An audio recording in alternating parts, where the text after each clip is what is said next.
6.25 전쟁이라는 비극적인 사건이 있습니다. 그래서 우리는 6월을 호국 보훈의 달이라고 말합니다. 또 6월 6일 현충일이 6월에 속해 있습니다.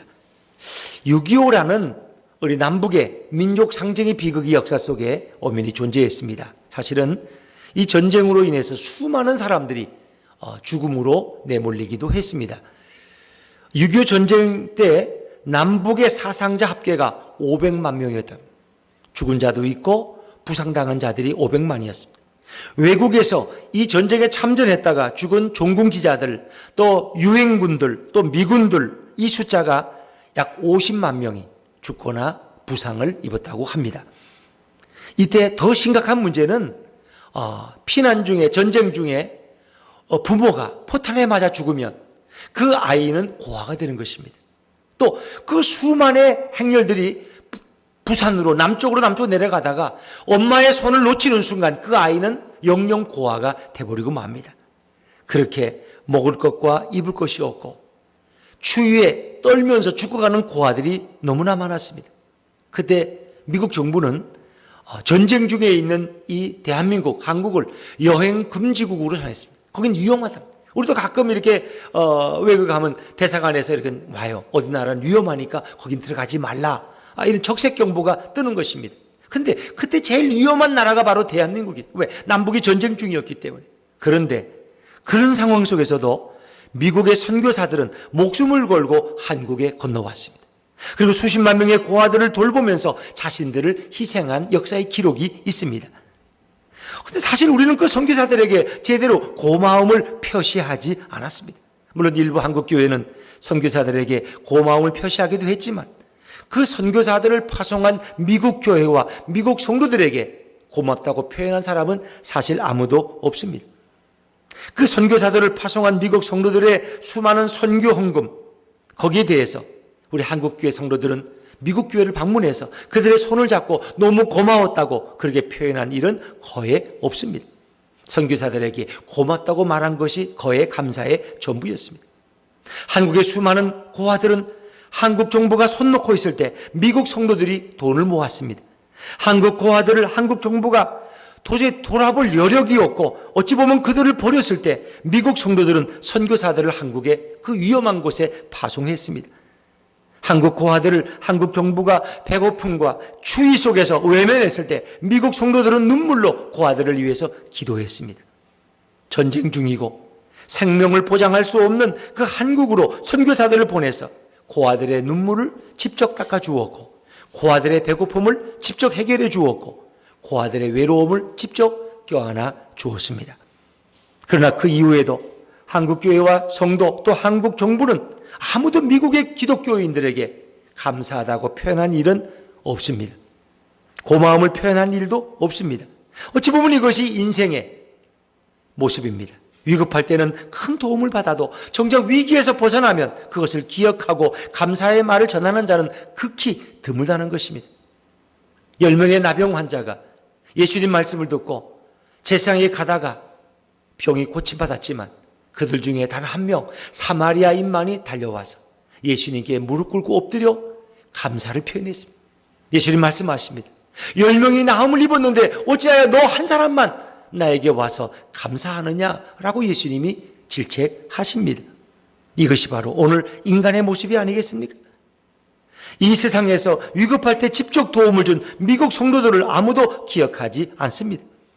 한국으로 직접 왔던 미국 선교사들을 우리는 눈으로 보았습니다. 그리고 한국으로 선교사를 보낸 미국 성도들을 아무도 보지 못했고 보지 못했기 때문에 아무도 감사할 수가 없었습니다. 이것이 바로 인생의 냉정함이고 이것이 바로 세상의 차가움인 것입니다.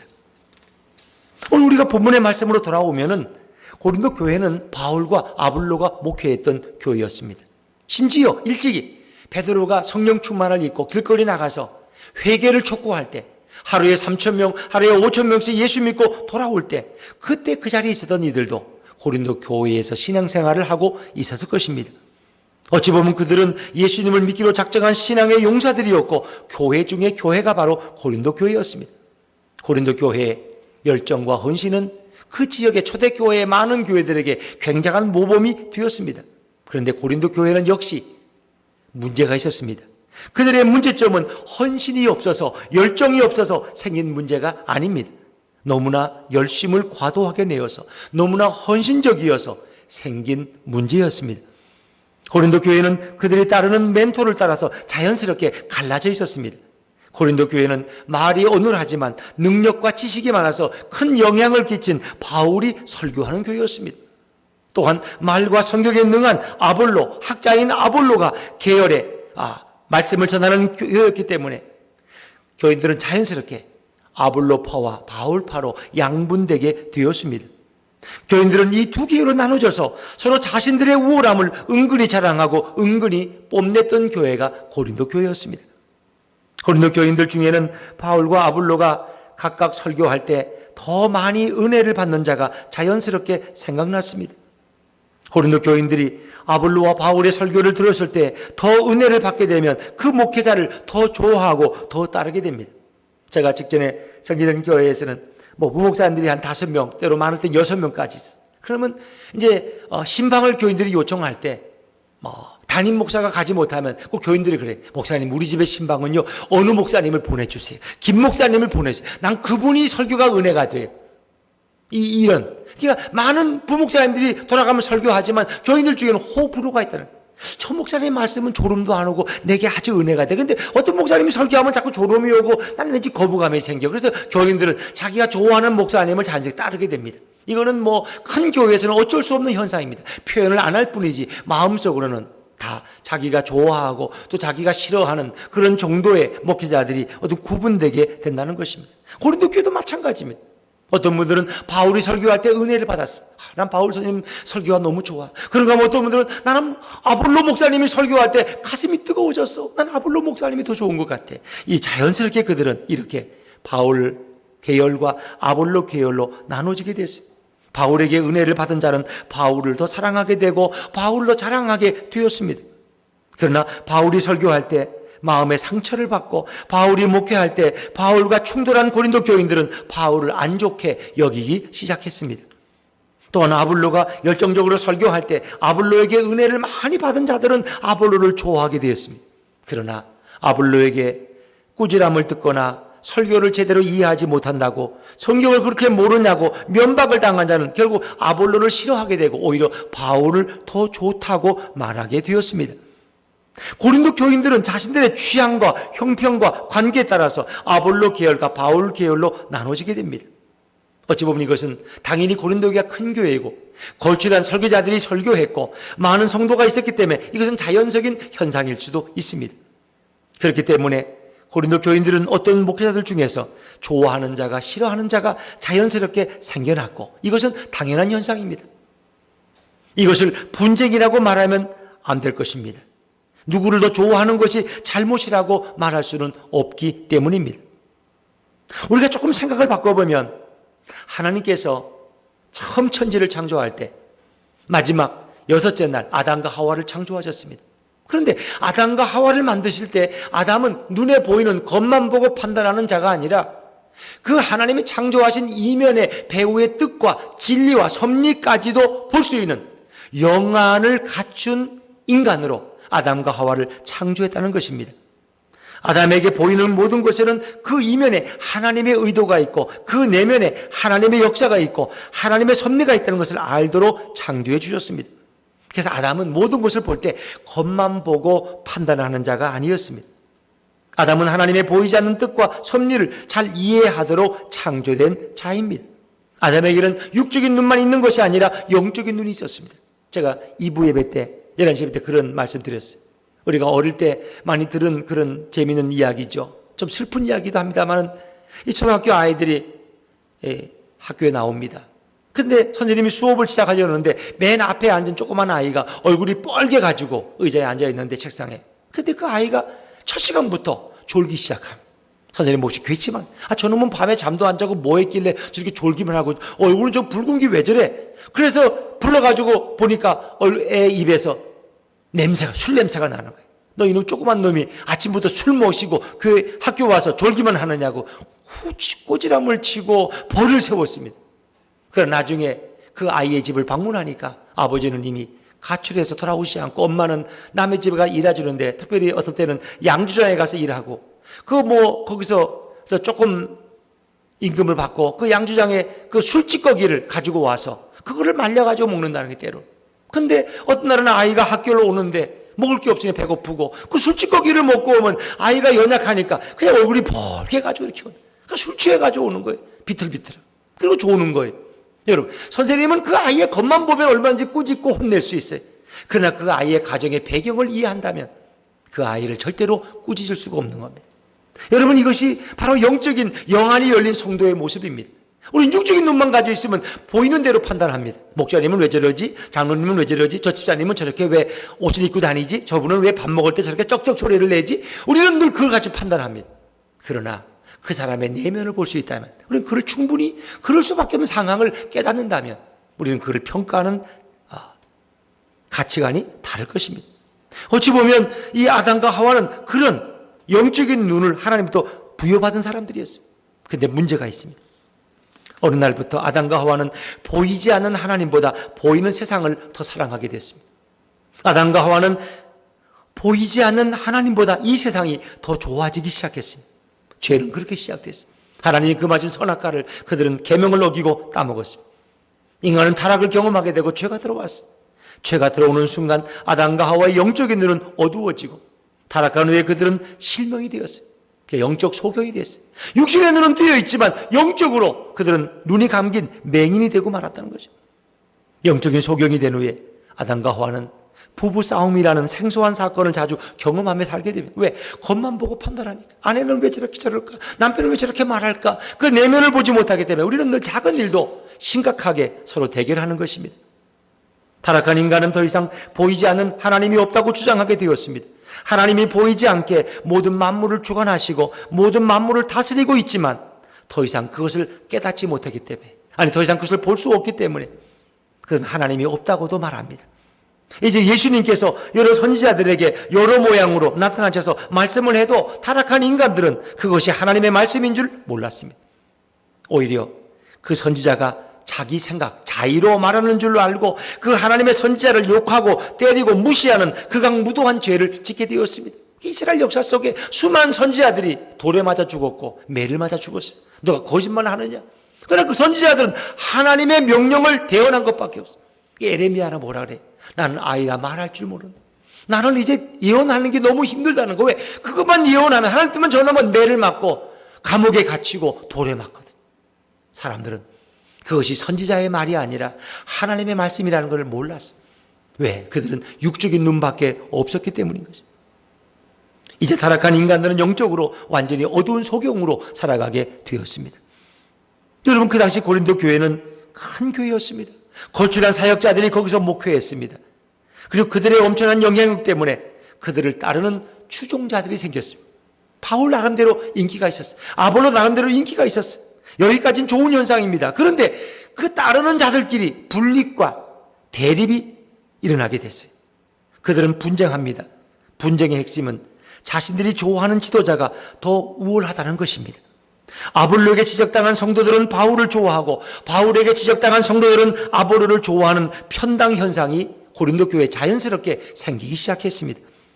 예수님은 때때로 아볼로에게 나타나서 말씀하십니다.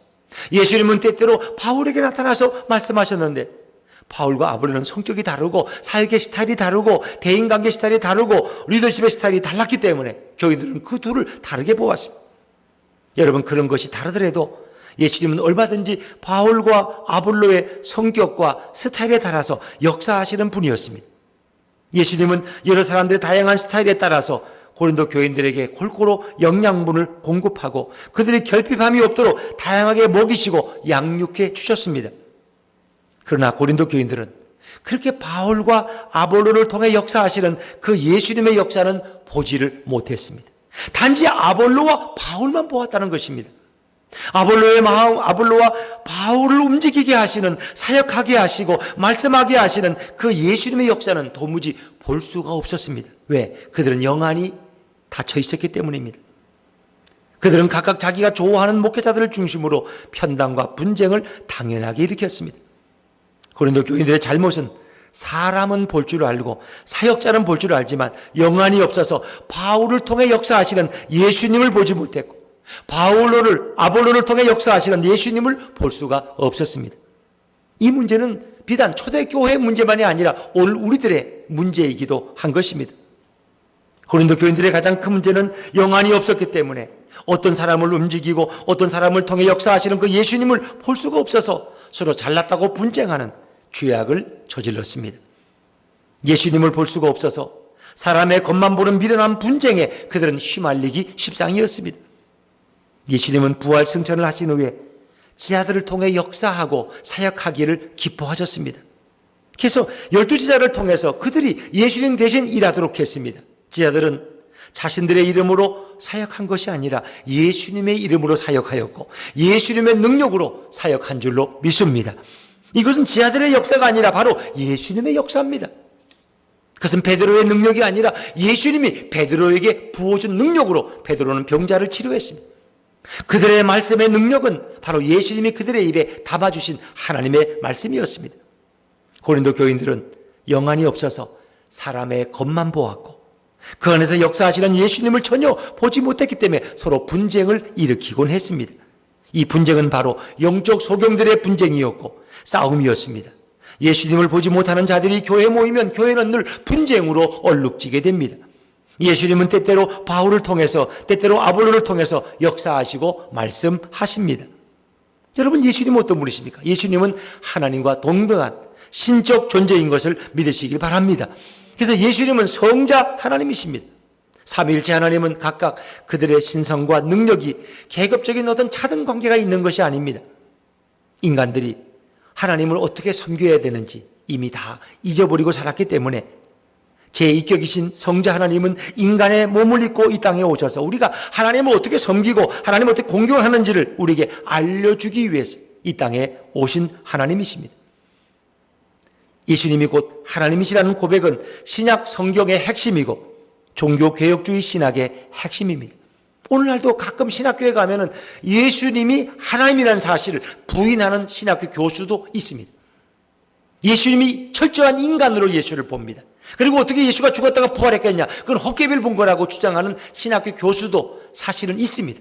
우리는 그런 잘못된 거짓된 교리를 따라가면 안 됩니다. 여러분, 예수님은 하나님이시고 하나님과 동등한 신적 권능을 가지고 계십니다. 그래서 예수님은 신성이 있으시기 때문에 자신이 어떤 원하는 인간들과 협력해서 일할 수 있습니다. 예수님 자신이 어떤 인간을 통해서도 사역하고 나타날 수 있는 신적인 존재와 신적인 능력을 갖고 계십니다. 인간이 성령 충만할 때 예수님은 그 사람을 통해서 말씀하시고 그 사람을 통해서 사역을 하십니다.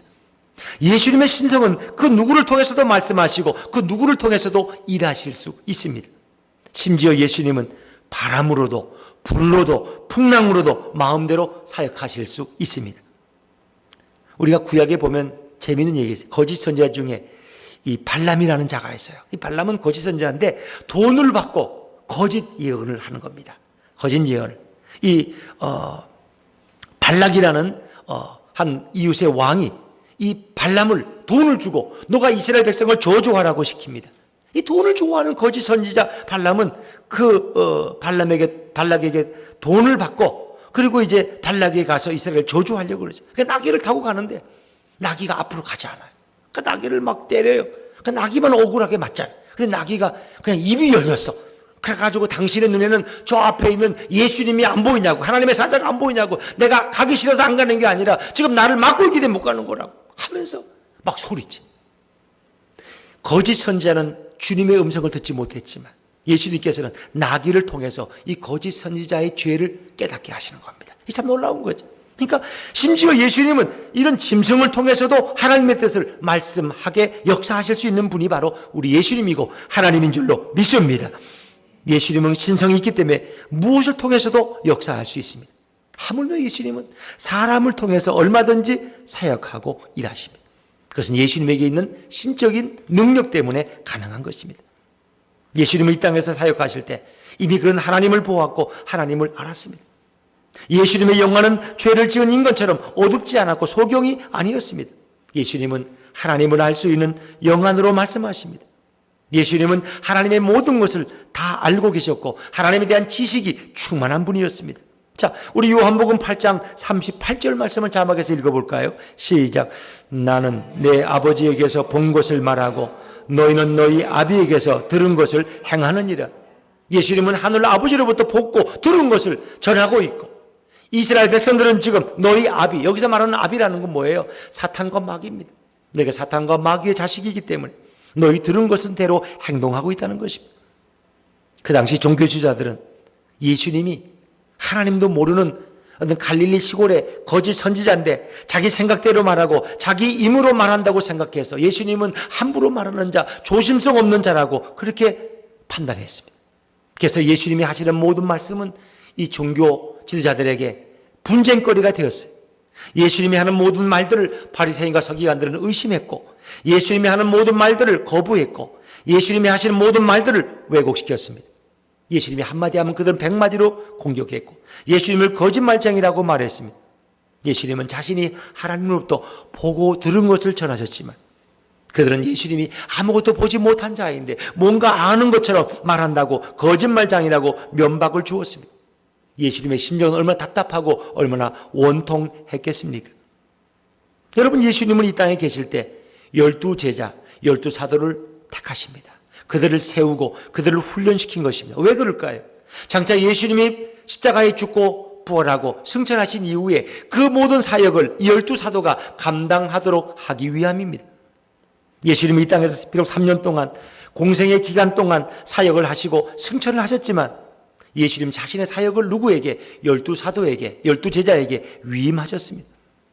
12사도는 예수님을 대신해서 자신의 인생을 사는 자가 아니라 예수님의 인생을 대신 사는 자가 바로 12사도입니다.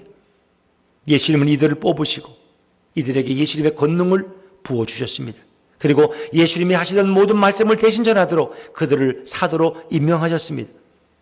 12사도에게 예수님의 권능과 능력을 부어주실 때 12사도로 말미암아 귀신이 쫓겨나가고 병자들이 고침을 받고 말씀이 전파되는 놀라운 역사가 이곳저곳에서 일어나기 시작했습니다. 12사도는 예수님의 사역을 위임받아서 예수님이 살아는 그곳으로 갔고 예수님이 원하는 그 말씀을 대언했고 예수님이 시키는 그 사역을 감당했습니다. 바로 이렇게 부활 승천하신 예수님은 사도들을 통해서 사역하기를 매우 기뻐하셨습니다. 구약의 하나님은 대제사장과 왕과 선지자들을 통해서 자신의 말을 전했고 자신의 뜻을 전하셨습니다. 그리고 하나님을 대신해서 통치하도록 그들에게 위임해 주셨습니다. 결국 사도들과 지자들을 외면하고 거부한 자들은 인간을 거부한 것이 아니라 바로 그들을 보낸 예수님을 거부한 것입니다. 사도들과 지자들의 말을 듣지 않는 자는 바로 예수님의 말씀을 듣지 않는 완악한 자들이 되어버리고 말았습니다. 예수님은 지자들에게 이렇게 말씀하십니다. 자, 누가복음 10장 16절 말씀을 자막에서 한번 읽어보십니다. 시작. 너희 말을 듣는 자는 곧 내 말을 듣는 것이요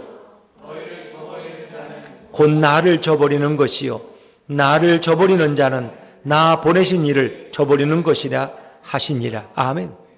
예수님을 거부하는 것은 예수님을 보낸 하나님을 거부하는, 그리고 사도들을 거부하는 것은 사도들을 보내신 예수님을 영접하지 않는 것과 동일하다는 것입니다. 예수님은 자신의 사람들을 통해서 사역하기를 매우 기뻐하셨습니다. 그들이 바로 사도이고 제자들인 것입니다. 자, 오늘 우리 성도들의 문제, 인간의 문제는 영안이 닫혀 있는 것입니다. 영안이란 무엇입니까? 영안이란 노름에서 남의 상대방 카드의 뒷면을 투시해서 보는 그런 능력이 영안이 아닙니다. 영안이란 로또에 당첨될 가려진 숫자를 찾아내는 그런 조잡한 능력이 영안이 아닙니다. 영안이란 예수님께서 오늘 누구를 통해 말씀하시고 누구를 통해 나타나시는 것을 알 수 있는 것이 바로 영안입니다. 어떤 사람을 통해서 역사하시는 그 예수님을 느끼고 어떤 사람을 통해서 말씀하시는 그 예수님을 안다면 그 사람에게 섭섭하다고 분쟁을 일으킬 수 있겠습니까? 그 사람 배후에서 말씀하시는 분이 예수님이라는 것을 깨닫게 된다면 절대로 그와 싸울 필요가 없을 것입니다. 분쟁이란 영안이 열리지 않아서 예수님이 역사하는지 모르기 때문에 일어나는 일입니다. 오히려 우리가 다투고 분쟁할 대상은 누구일까요? 우리는 반드시 마귀와 분쟁해야 됩니다. 반드시 죄악과 다투어야 됩니다. 반드시 세상과 분쟁을 하는 자가 바로 성도입니다. 그러나 만약 예수님과 분쟁을 하고 예수님이 보내신 자와 분쟁을 한다면 그것은 하나님을 대적하는 죄를 짓게 되는 것입니다. 예수님이 어떤 모습으로 어떻게 나타나는지 영안이 열려서 잘 볼 수 있는 성도가 되어야 할 줄로 믿습니다. 하나님께서는 영안이 닫힌 인간들이 에덴 동산에서 추방되어서 이 땅에서 영안이 닫힌 채로 육신의 눈만 가지고 비참하게 살아가는 모습들을 보고 계셨습니다. 그들은 그렇게 살다가 범죄하고 결국 지옥으로 가는 인생이었습니다. 하나님께서는 인간들을 구원하고자 영안이 열린 예수님을 이 땅에 보내셨습니다.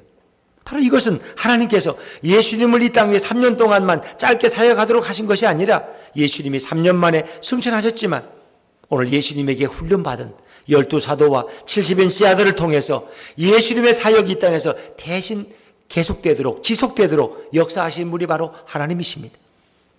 그리고 그 제자들로 하여금 교회를 구성하게 하셨고 그들로 하여금 예수님을 대신해서 말씀을 전하는 설교자가 되게 하셨고 예수님을 대신해서 찬양을 인도하는 자가 되게 하셨고 예수님을 대신해서 예배의 안내를 받도록 하나님은 역사해 주셨습니다. 하나님은 예수님이 더 이상 이 땅에 없지만 예수님의 사람들로 모든 것들을 계속해서 다 할 수 있도록 예수님에게 부어준 은혜와 능력을 그의 사도들과 제자들에게 나누어 주셨습니다. 그래서 이 땅에 사는 자는 하나님 아버지의 은혜로 예수님의 사역을 계속할 수 있는 자로 만들어 주셨습니다. 그분이 바로 우리 하나님이십니다. 하나님께서는 지금도 예수님의 사역을 온 땅에서 다 하도록 날마다 은혜롭게 역사해 주십니다. 고린도 교회의 모든 분쟁은 영안이 닫혀있는 자가 교회 안에 많았기 때문에 그런 분쟁이 일어나게 됩니다. 그러나 예수님은 사도 바울을 통해서 고린도 교회의 잘못을 정확하게 지적해 주십니다. 그리고 고린도 교인들이 예수님을 바울을 통해 주시는 예수님의 말씀을 듣고 돌이키고 회개하도록 분명히 역사해 주셨습니다. 예수님께서는 사도 바울 속에 개입하셔서 비록 고린도 교회와 사도 바울이 멀리 떨어져 있지만 무슨 문제인지 정확히 알게 해주셨고 고린도 교인들이 돌이키도록 역사해 주십니다. 그래서 고린도 교회에 쓴 첫 번째 편지가 고린도 전서, 두 번째 쓴 편지가 고린도 후서입니다. 이건 바울의 편지라기보다는 바로 예수님의 말씀을 받아서 바울이 대신 대필했다고 여러분이 이해하시면 되겠습니다. 고린도 교인들은 열심히 교회에 다니다가 분쟁을 하다가 지옥 갈 뻔한 사람들입니다. 그러나 예수님을 통해서 바울의 분명한 지적을 받자 즉시 당파 분쟁을 중단하고 돌이키는 복을 받게 되었습니다. 잘못에 빠진 자는 자신의 잘못을 보시는 영안이 없습니다. 그러나 고린도 교인들의 복은 바로 예수님께서 승천하신 이후에도 바울을 통해서 꾸준히 역사해 주시고 꾸준히 예수님이 지켜주셨다는 것입니다.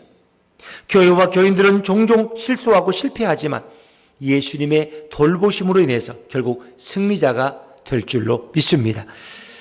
수많은 현쟁의 고아들이 자라납니다. 그리고 그들이 한강의 기적을 이루는 경제의 역군이 되고 사회의 역군이 됩니다.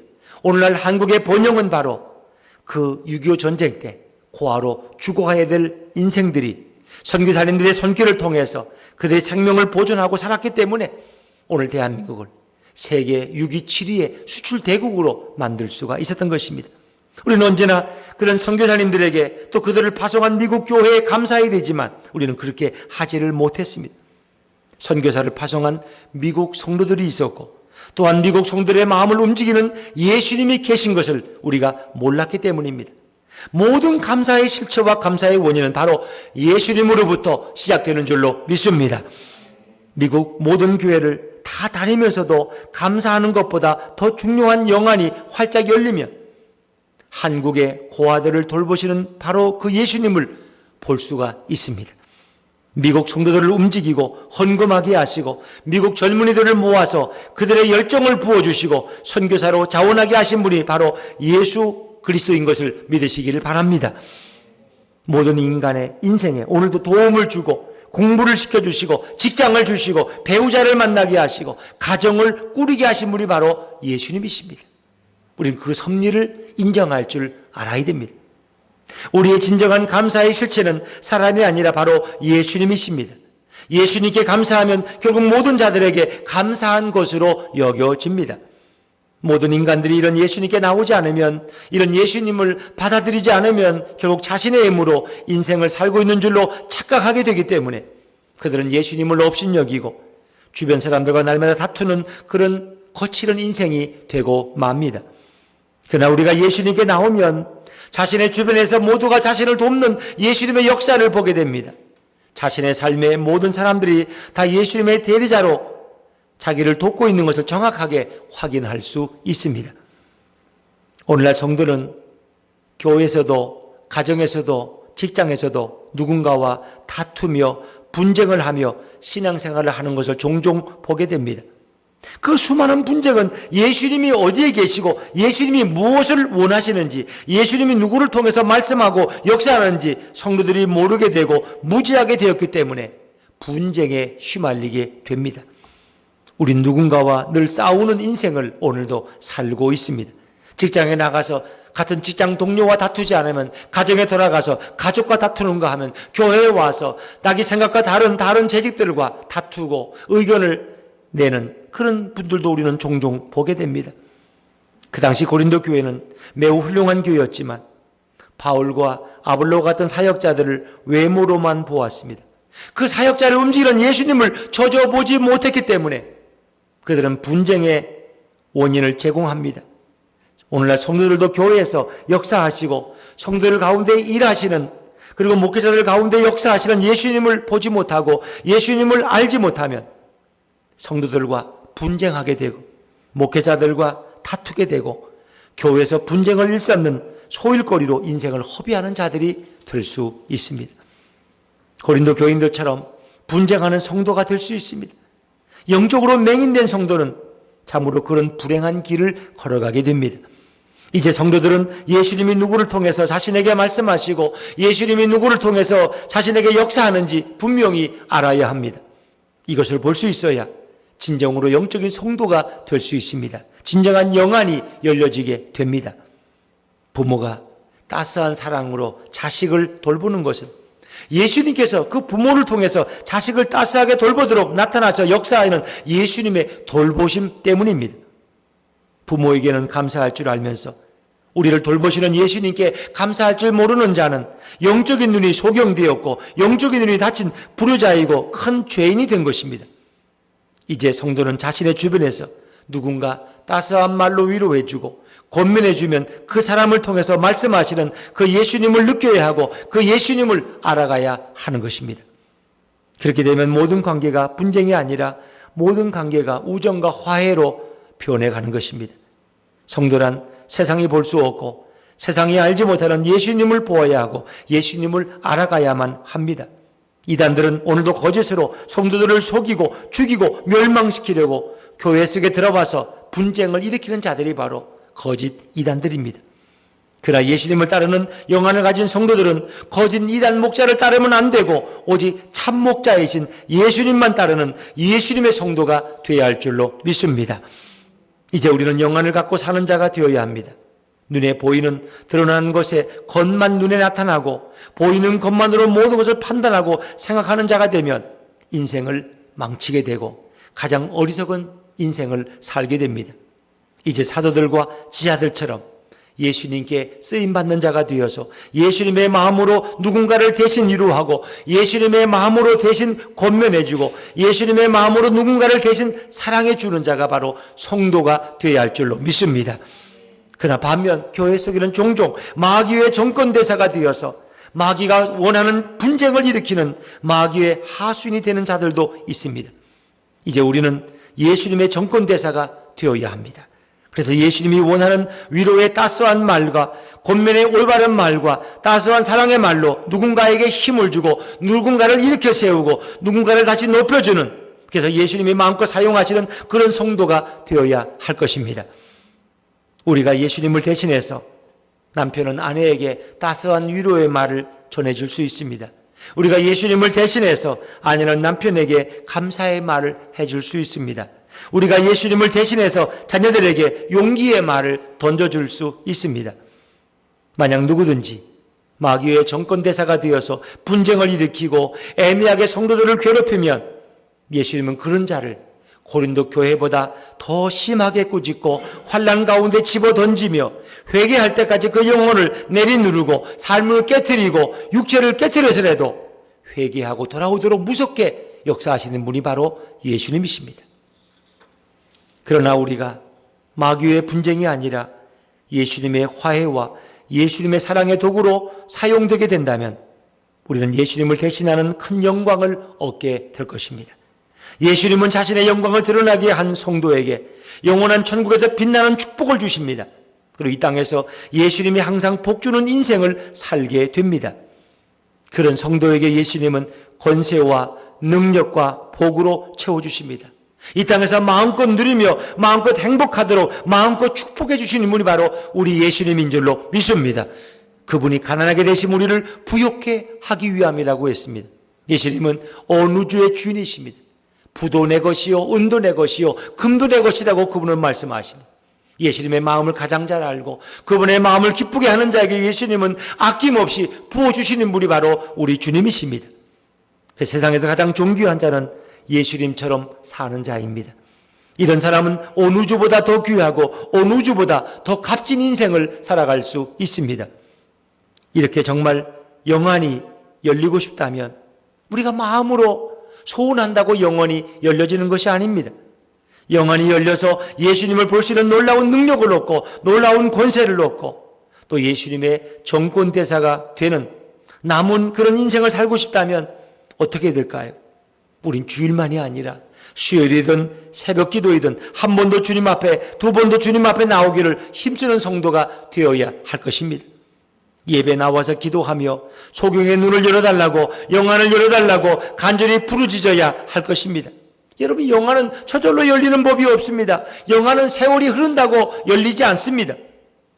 죄 많은 세상에서 예수님을 전혀 모르는 이 세상에서 영안이 활짝 열리고 예수님을 보고 싶으면 새벽 기도에 한 번이라도 나와서 새벽부터 예수님을 찾고 구하며 예수님의 이름을 부르면 예수님이 주시는 영안이 열리게 될 줄로 믿습니다.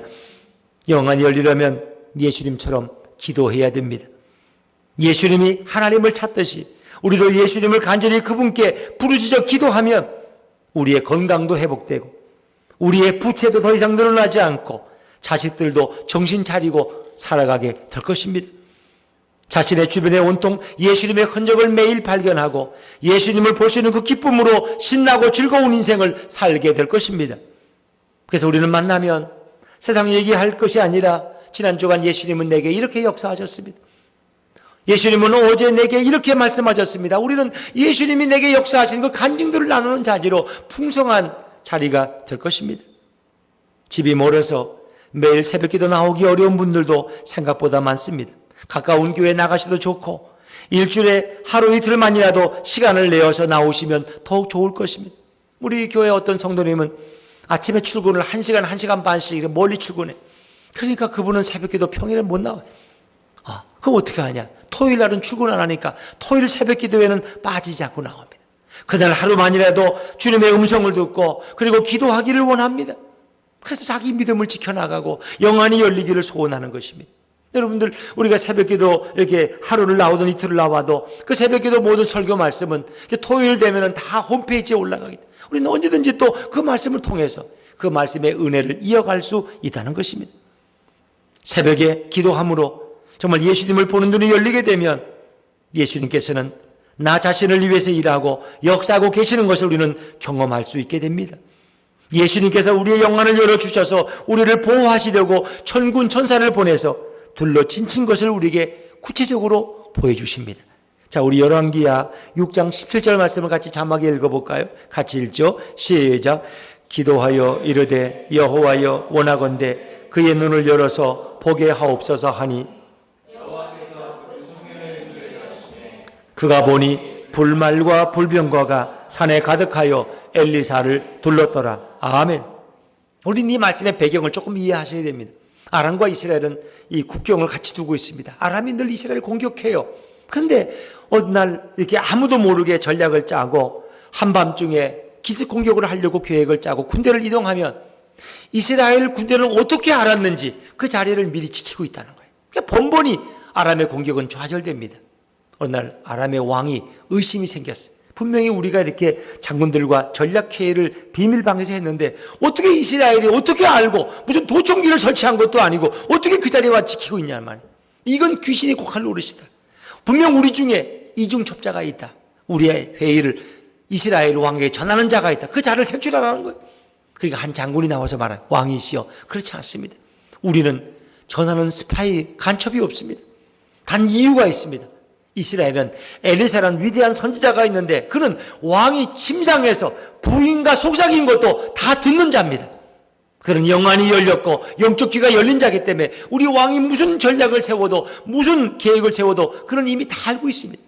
그래서 그는 이스라엘 왕에게 가서 아람군이 몇 월 며칠 몇 시에 이것을 통과하니까 미리 와서 지키소서. 그러면 반드시 우리는 패배할 수밖에 없습니다. 그러니까 엘리사가 있는 한 우리는 그들을 이길 수가 없습니다. 그러니까 아람 왕이 화가 나요. 그러면 엘리사를 없애면 되지 않느냐. 어떻게? 엘리사가 어디냐? 지금 도단성에 있다는 거예요. 그러면 한밤중에 도단성을 포위해라. 그리고 엘리사를 잡아 죽이든지 내게 끌고 오라는. 여러분, 이런 계획까지 세웠어요. 자, 그런데 이제 엘리사가 자기 종 게하시와 함께 도단성 작은 성인데 잠을 잤어요. 아침에 게하시가 일찍 일어나서 대문을 열고 밖에 나가 봤더니 웬걸 아람의 수만 명의 군대가 이 작은 도단성을 포위하고 있는 거예요. 이 게하시는 깜짝 놀랐어요. 엘리사를 깨우면 선생님, 우리 큰일 났어요. 우리 이제 죽었습니다. 저 수만 명이 우리를 포위하고 있는데 어떻게 하면 좋습니까? 엘리사는 웃으면서 걱정하지 말아라. 우리와 함께한 자들이 저들과 함께한 자보다 더 많다 하면서 기도해요. 하나님, 이 게하시의 눈을 열어서 하나님의 불말과 불병거를 보게 하옵소서. 그런데 그 순간 이 종의 눈이 활짝 열리니까 아람 군대를 또 포위하고 있는 하나님의 불말과 불병거, 천군 천사를 보게 돼요. 그럴 때 마음의 두려움이 사라져버렸어요. 오히려 담대해진 거예요. 여러분, 우리 인생이 물질 때문에 또는 이런저런 위협 때문에 우리가 불안해하고 염려할 때에 그보다 더 위대하신 예수님의 군대가 하나님의 천사들이 우리를 필요한 것을 채우기 위해서 준비하고 있는 것을 볼 수 있다면 우린 전혀 인생에 두려움을 가질 필요가 없습니다. 공급하시는 그분을 우린 찬양할 수 있습니다. 사랑하는 여러분, 오늘 우리의 영안이 열리는 것은 이처럼 중요한 것입니다. 새벽은 아무나 나올 수 있는 자리가 아닙니다. 예수님께서 영안을 열어주고자 하는 택한 분들만 나올 수 있는 자리가 새벽 기도입니다.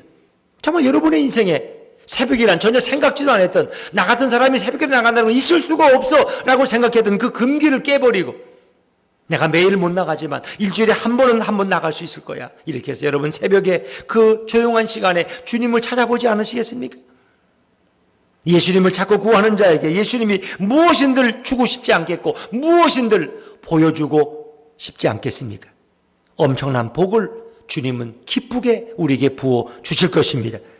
여러분이 고민하는 문제들, 여러분이 염려하는 문제들은 주님을 만나면 다 해결될 줄로 믿습니다. 예수님은 오늘도 여러분의 영안이 열려서 복된 인생을 주시고자 우리를 새벽에 기도 자리로 초청하십니다.